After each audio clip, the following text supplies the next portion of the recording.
A sacrifice in chess is when you temporarily give up something in exchange for something better. Sometimes you know exactly what you are getting, and sometimes you don't. Let's look at a few sacrifices. In this position, white can sacrifice a piece for a guaranteed checkmate.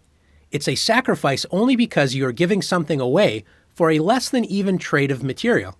But it's obviously the right move because it's checkmate on the next move. Can you find the move?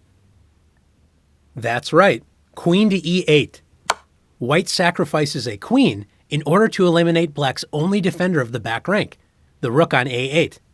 After rook takes e8, white delivers checkmate on the next move with rook takes e8. Checkmate. Let's take a look at another position. You might also temporarily sacrifice something in order to gain a larger material advantage a few moves later.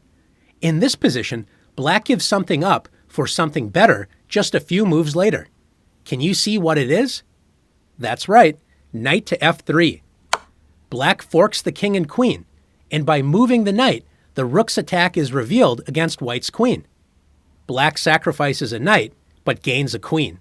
After g takes f3, rook takes e1 check. Sacrificing the knight resulted in winning a queen for black. But not all sacrifices are immediately clear. Sometimes it's a true sacrifice where you can't exactly see the final outcome, but you have a sense it's good. In this position, white has a lot of firepower aiming at the black king. Notice all of white's pieces are either directly in the king side or control king side squares. This is a good sign for attack.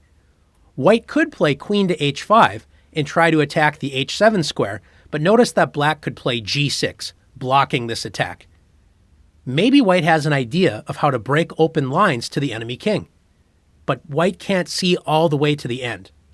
All white can see is the potential of a big attack against black's exposed position. Can you see a promising sacrifice? Right, bishop takes h7. White sacrifices a bishop in order to gain open lines of attack against black's castled king.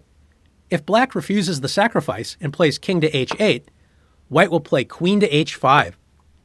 White's queen lines up against black's king on the h-file. White will move the bishop on the next turn so the queen can check the king. So after g6, for example, or any other move, white will play bishop takes g6. The bishop opens up the h-file for the queen to deliver a check. After king to g7, white plays queen h7, checkmate. This is why black has to accept the sacrifice with king takes h7. White now plays queen to h5, delivering a check and activating the queen. After king to g8, the h-file is open for attack.